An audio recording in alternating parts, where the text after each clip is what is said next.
Anyone could crawl through. This happened during my senior year of high school back in 2007. I was living at my parents' house, who weren't extremely well off, so we didn't have central heat and air. This happened not long before my graduation, so around April, which meant some nights it was hot outside, so we regularly opened the windows to put a box fan in the window. My room was a corner room, so I had two windows, one facing the front of the house towards the streets, and one facing the side of the house. My bed ran parallel to the side window, with maybe a foot of space between that wall and my bed. The window came to about the middle of my bed. Directly under the window was my outlet. It hadn't been a very warm week, so my box fan wasn't in my window. One night I was sitting in my bed, working on some report for school. About 30 or 45 minutes into it, I see my laptop battery's low, so I decide to plug it in. I grab the charger out of my bag and lean over to the outlet under the window. As I'm plugging it in, I glance up at the window and see a man staring down at me. I had a brief heart attack and scrambled away from the window, never taking my eyes off of him. He's just standing there, leaning over and looking straight at me. He looked angry, like I'd viciously attacked him on a very personal level. This might be a good time to mention that I didn't even have a screen on my window. I can't speak, I can't move, I can't scream for help. I don't even know if anyone is home. We stay like that for what feels like forever, but may have been only a few seconds, just frozen staring at each other. I want to get off my bed and head for the door, but I'm afraid to turn my back to him. Finally, he starts shaking his head and says, "Anyone could crawl through." I don't know why, but the way he said crawl through just sent shivers down my spine. Maybe it was the fact that was what he chose to say. I imagined him crawling through my window every night without me knowing, and it just filled me with even more horror. I threw myself off the bed and ran for my door and screamed for my brother and my dad while running down the hallway. They came out and I frantically told them what happened, and they ran back outside to check around the house but didn't find anything. I moved out not long after graduation, but I will never forget the way he said those words, "Anyone could crawl through."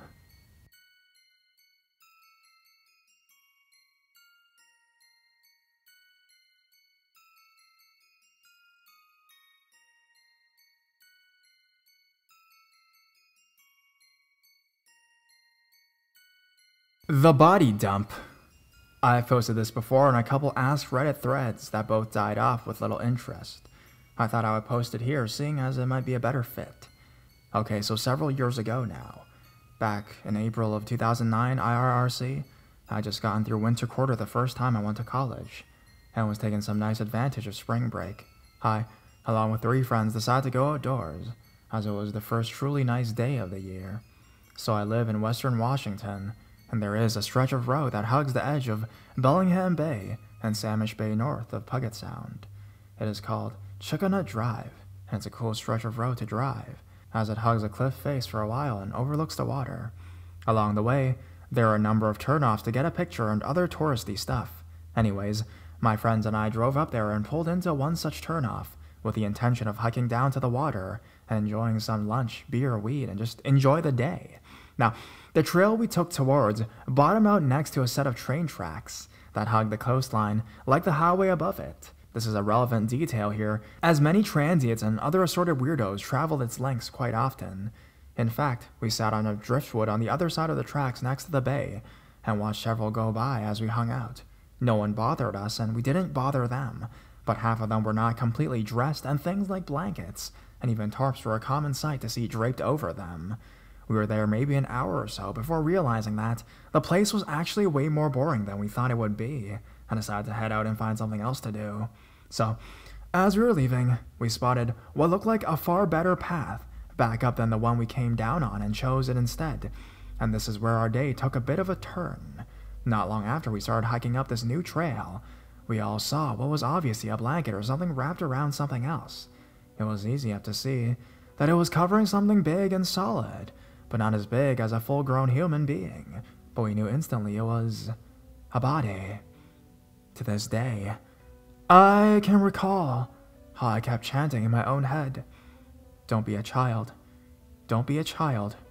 Don't be a child." Walking up to it, we saw that it was not a dead kid, which I'm so grateful for to this day, but was sadly a dead dog. Its head was missing, having been cut clean off at some point just above the collar, which it was still wearing. There was absolutely no blood and the blanket was still very clean, as though it had just been pulled from the linen closet moments prior. There was no smell from the body either, so I guess it hadn't been there very long. Furthermore, branches and shrubbery had been cut or pulled free and set up in a way to attempt to hide the body from the tracks, which were maybe 10 to 15 feet away from our location. It was obviously a body dump. Someone had murdered this poor dog and dumped the body by the railroad tracks, and they had done it very recently. At this point, we looked at each other, then decided to nope the fuck out of there and raced up the steep trail back to the road. We reached my buddy's blazer and burned rubber out of that place as quickly as we could. We later called the sheriff's office about this, but I think they just assumed that a stray dog got hit by a passing train when we mentioned that its head was missing. We never heard back from them about anything, so I have to assume they either didn't find it or didn't even look. Regardless, I haven't gone down that stretch of road. Sad.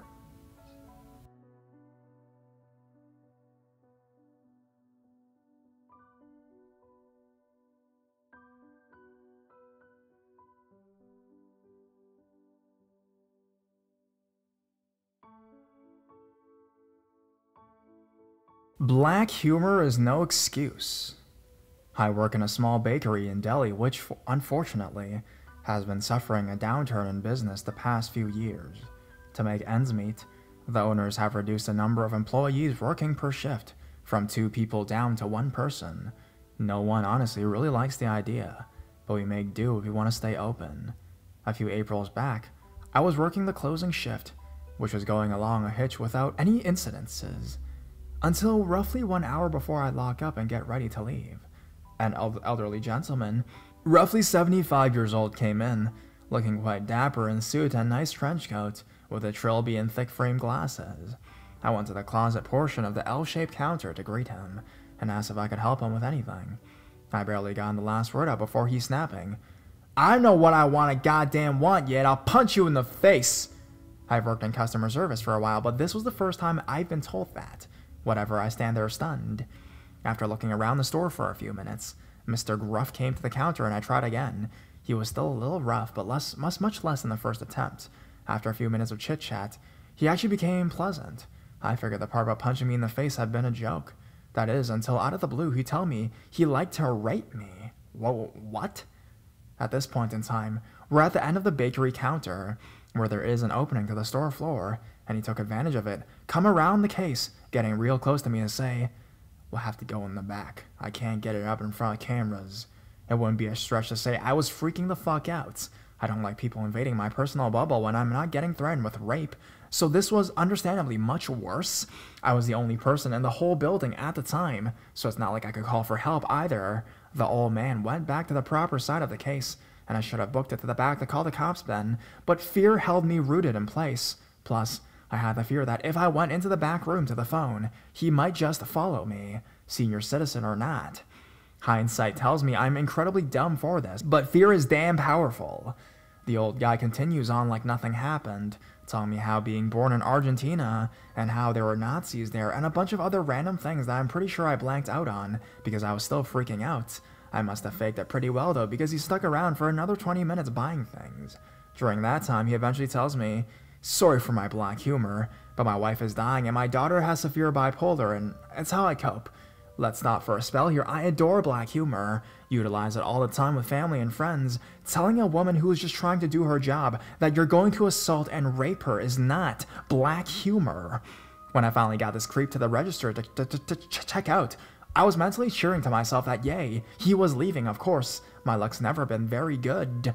When I was about ready to ring this guy up, in walked a regular customer, but not the kind that brings a smile to your face, nope.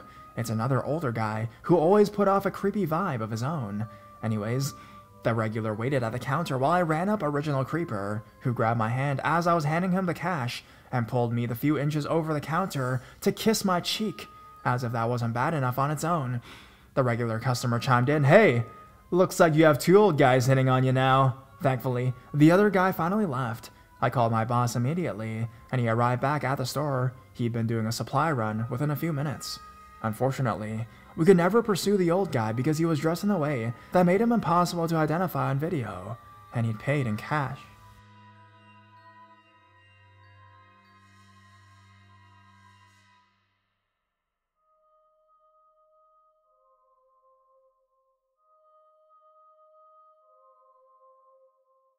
Terminal J didn't exist.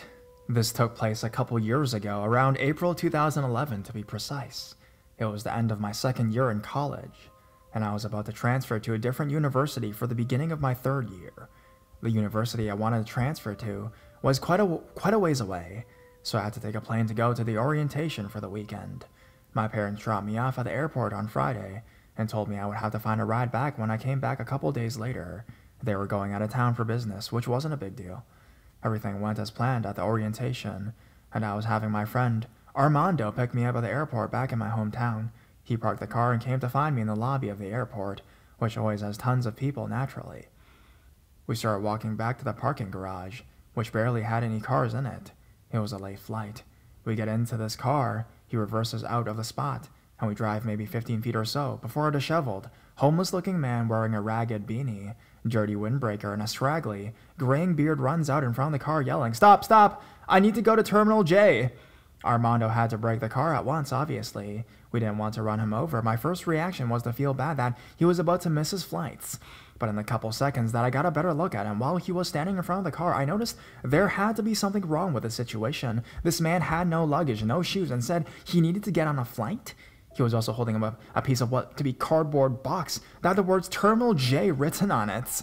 I think that most people, if they were late to a flight, would spend their time walking to said location instead of making a sign to hitch rides. We were both in shock as he quickly walked towards one of the backseat doors. He tried opening it, but it was locked. The handle clanking back into place snapped me into reality, and I just said, "Go! Drive! Go!" We sped past the guy, and I just looked back and saw him stomp his feet and yell into the empty parking garage. To this day, the one thing that makes me feel like we avoided a whole mess of trouble that night was the fact that, as we were driving past all the gates, alphabetical order, the letter stopped at I.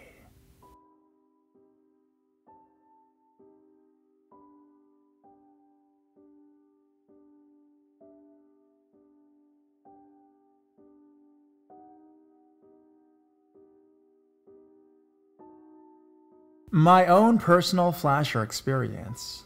This was April 2009 or something like that. I just remember because two of my friends and I were waiting in a certain spot for some certain people, not to be unspecific or anything like that. We were just hanging out and talking when this dude drives up on a bike, which okay, isn't very concerning, I guess. Only once he goes by, my friend lets out a scream of, "Ew, oh my god, you're disgusting," and starts to quite literally cuss this guy out. Me and my other friend saw nothing, so we ask her why she's yelling like a crazy person. She tells us that while he was riding by, his hands were not on the handlebars of his bike, and were instead on his penis, jerking himself off. Apparently, we weren't normal teenagers, because while we were pretty disgusted, the hilarity of the situation took over, and we started screaming with laughter. Instead,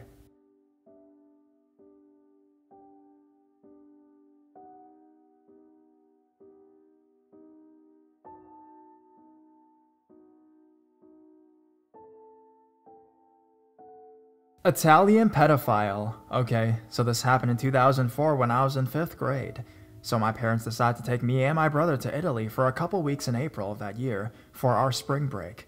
My mom was born in Italy, and she knew how to speak the language and pretty much everything that would help us get around without looking like a bunch of lost tourists. So flash forward to about halfway through our second week trip, we decided to go see the ruins in Pompeii. We get there and my mom wants to get those iPod things that tell you about the ruins as you walk around them. She sends me, an 11-year-old girl, and my dad to go get them all the way across the complex.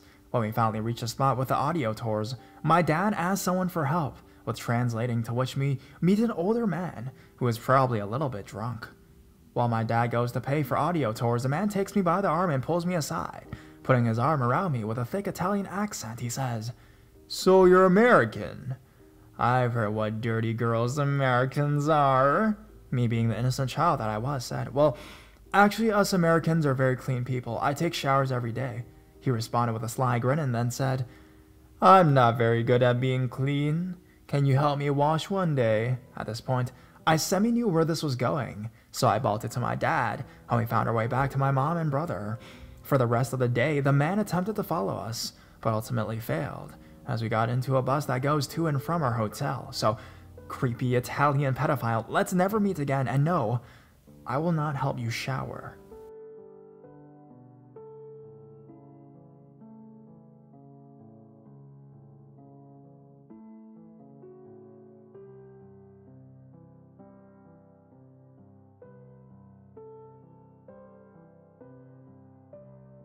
In Switzerland of all places. Hey mates, this is one of the short stories that happened to me in April 1996 when I was just turning 17 years old. As we had 3 weeks of spring vacation, my friend and I went to visit another friend in Switzerland. We're Israelis. It was my first time abroad and this kind of thing left a bad taste. So, the three of us were hanging out in Basel's central area, drinking and going from one bar to the other, and as it was getting late, we missed the last tram home. We didn't have enough money for our taxi, so we started walking. As an Israeli, I suggest that we try to hitchhike. In Israeli politeness and formality are only words that you can actually start a conversation with anybody about anything, and even ask for favors, and it wouldn't be weird. My Swiss friend said it doesn't work like that in Switzerland, and just as he finished saying that, we saw one of the cars parked near the sidewalk was on, and that the cabin light was also on. I approached the car in order to ask the person inside if they were just about to drive to the direction we were heading, and I saw this guy inside, wanking like mad and staring at me, looking into my eyes. As he saw the fear and disgust, he wanked harder.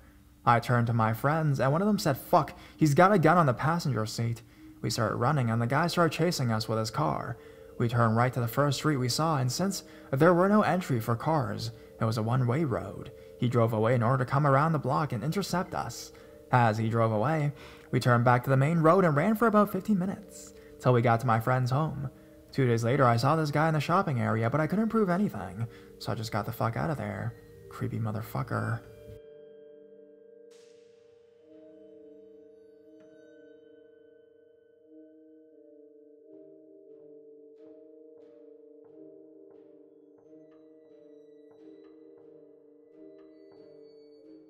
How lying saved my butt cheeks. I can't believe I haven't thought of posting this before. But here's a story of, well, title says it all. 'Twas April 13th, 2012, and I'm on my way to Buenos Aires to meet my boyfriend and his bandmates because they were playing later that night. So I took the bus, walked a few blocks, and waited for them near the Obelisco.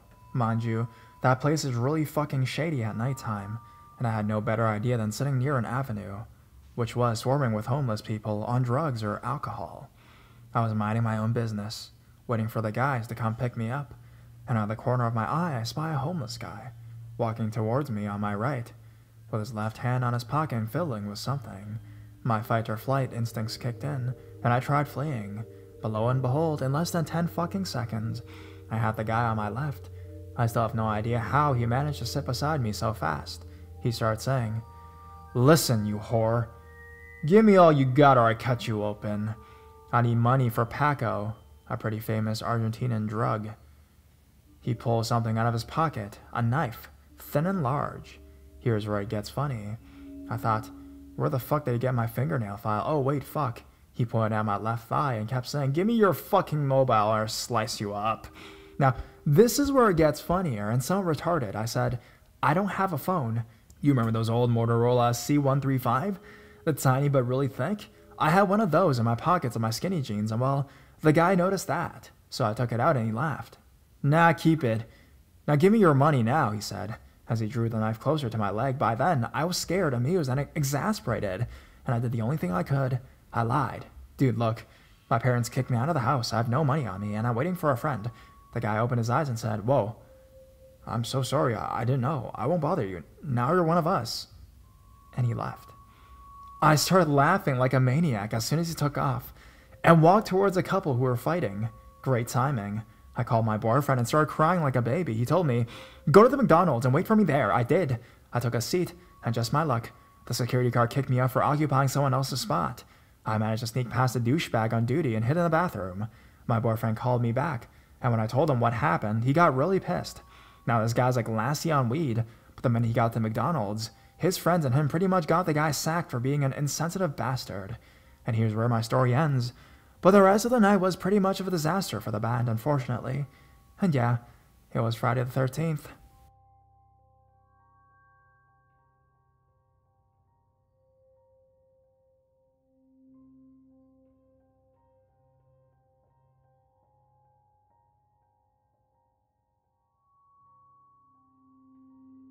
My coworker may soon be a victim of human trafficking. Hi, I'm new to this site and I'm not sure if this is allowed in the category. If so, feel free to remove it. Anyways, I'm currently starting to fear for my coworker's life. Here is the story. My coworker, I will call her Jane, is 33 years old, a virgin, and a very devout Christian. Her family is very strict and very religious. I'm not bashing on the religion in any way, shape, or form. I was raised a Christian myself. These people, though, they just seem to take their beliefs to a new extreme. Think of them as the Flanders from The Simpsons. I mentioned that Jane is a virgin because she has honestly never even had a boyfriend before. She's been on a few dates and the dating websites as of late, and she's usually very strict when it comes to the type of guy she would date. She can be kind of stuck up, which has gained her very little popularity. She recently meets a guy on OkCupid. Let's call him Miguel. Miguel claims to live in a bigger city than ours, an hour away. We in the middle of nowhere in Kansas, and that he is 35 years old, also claims to be a virgin, and takes an interest in Jane. They chat for a little while, and she's very excited. Once they establish a fondness for each other, he claims that he has a $250K in savings and a job at Cessna that pays $65 an hour. He has a nice apartment and 2 cars, one of which is a '69 Dodge Charger.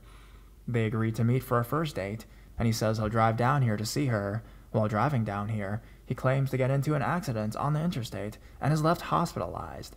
Jane is devastated, and the rest of us, who she was telling this to, all just assumed that he was lying to her, and this was his way of getting out of the date and her finding out that he was a scum. We didn't think there would be any more communication afterwards.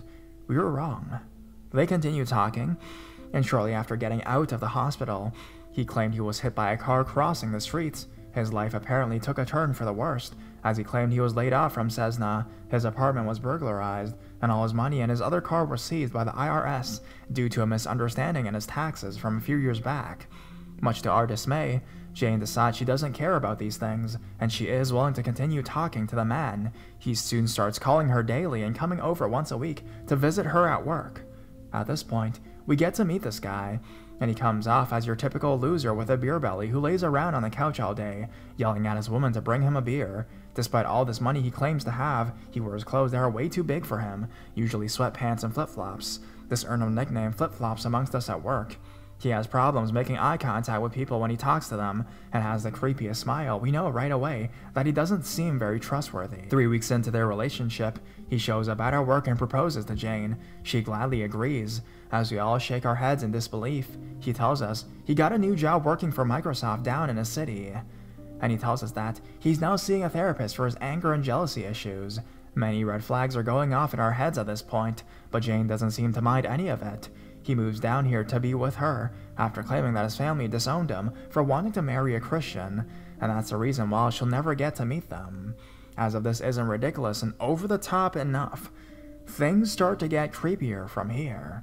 He tells us that he has a new job for $25 an hour as the head engineer at Exide Manufacturing. The head of HR at Exide is actually a relative of a friend of ours, and we ask her about this. They've never heard of this man, and the position he claims he has doesn't exist. We try to tell Jane about this, but she brushes off all her comments and claims that we are thinking too much about it, or that we're just jealous. He starts picking her up and dropping her off from work every single day, as well as picking her up from all of her lunches. She believes that he has a full-time job still, and that he's doing this because of how much he loves her. We starts to feel that he's just wanting to know where she is at all times. He asked the maintenance man at our work after their first meeting to be the best man at his wedding. This doesn't strike Jane as odd, because apparently Miguel is just untrusting of most people and has no friends of his own. They all want him for his money. Her parents loan him their spare van, so he can use that to drive from now on. To our shock, her parents are already buying baby clothes and supplies for the couple. They're completely won over by the man. I think they're just blindfolded by the fact that their daughter finally has someone and will give them grandkids, which is a really sad thought.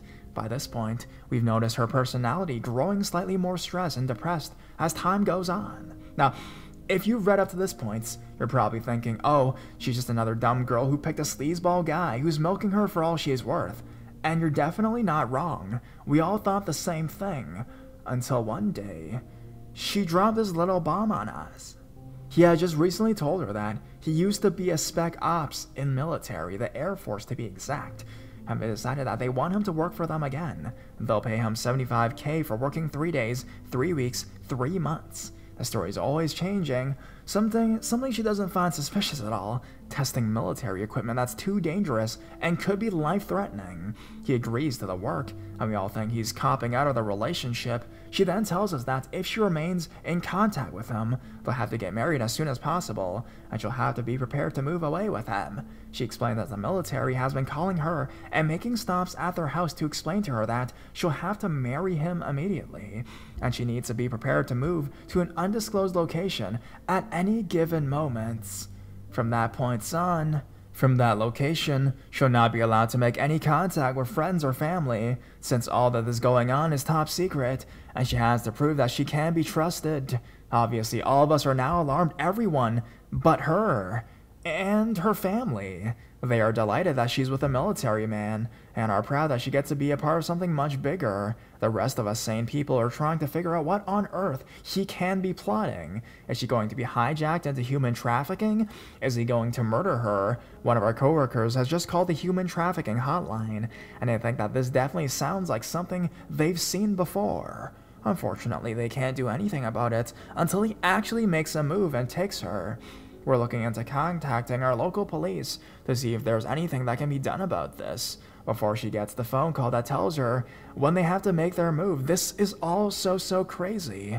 We don't know what to expect or just what danger she's really in. Any thoughts would be appreciated, and thank you for reading.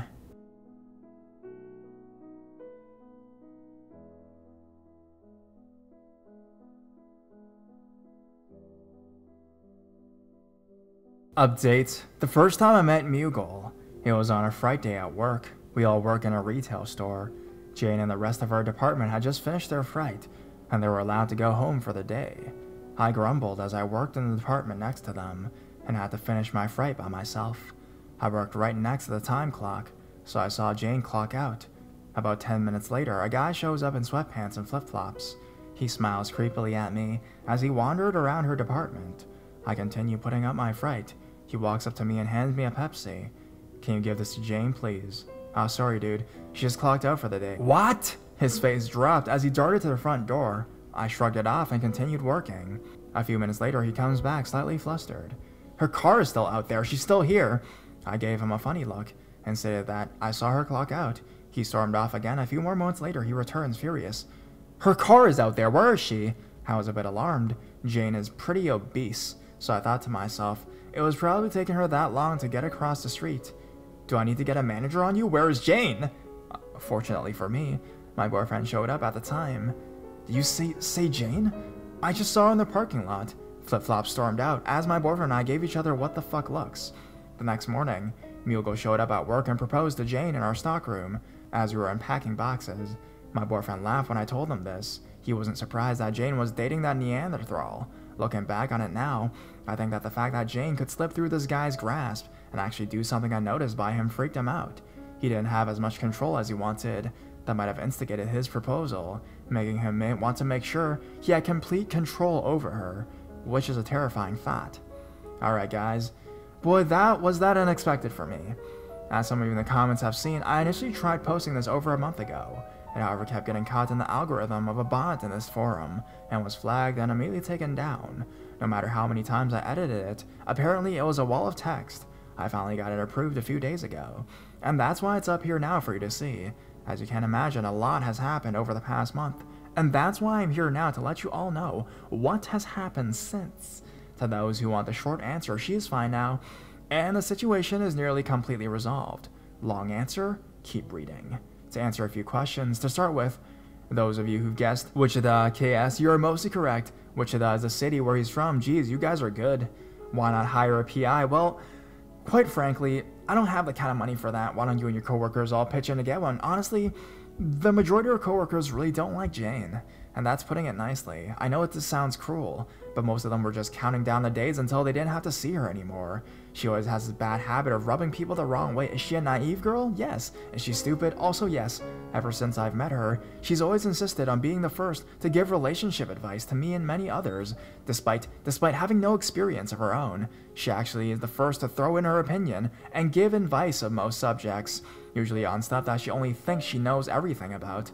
She comes off as a know-it-all and is very arrogant. Having done missionary trips in Africa before, she assumes she's seen the worst of humanity, and she's more than knowledgeable of the evil of the world. She also likes to butt up into the business of everyone, whether she's welcome or not.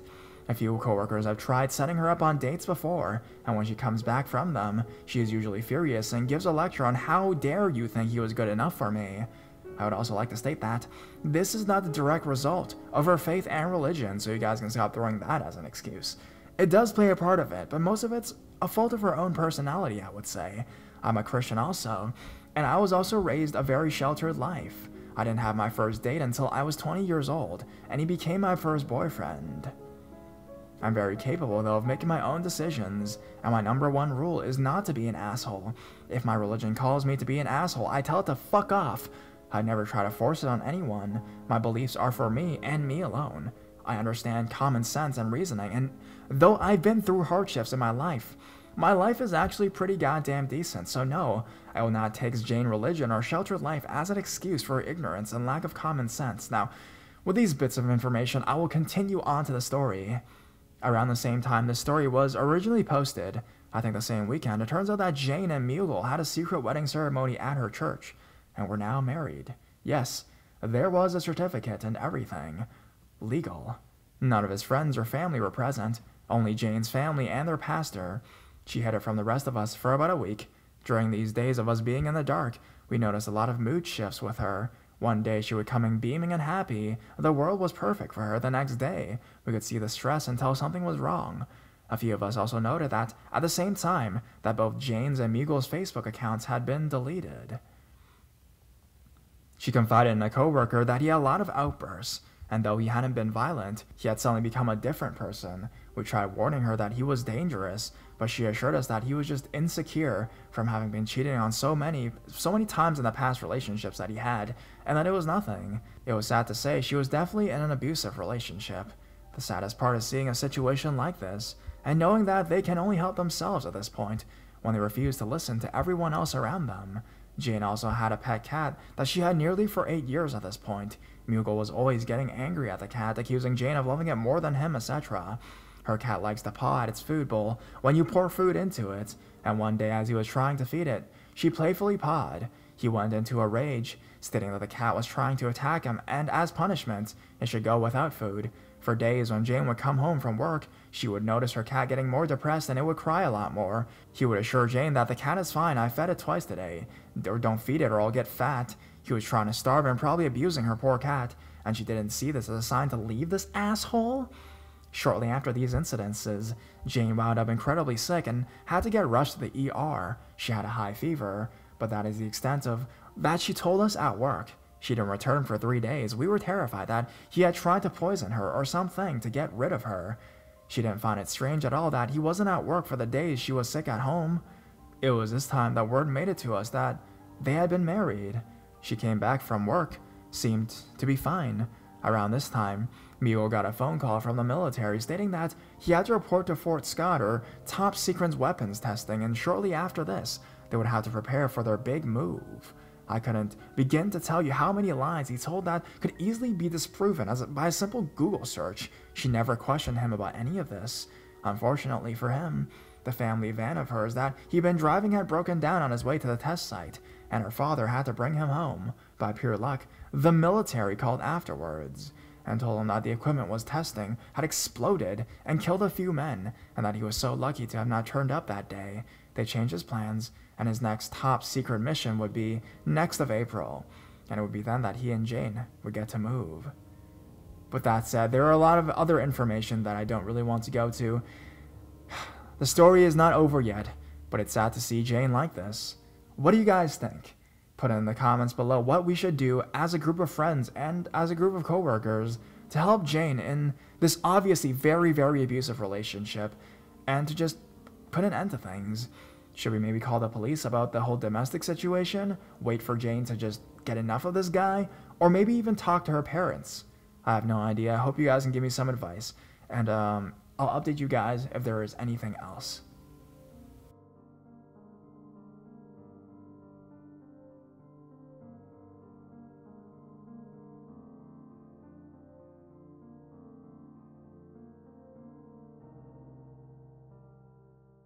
My bus driver was a little bit weird.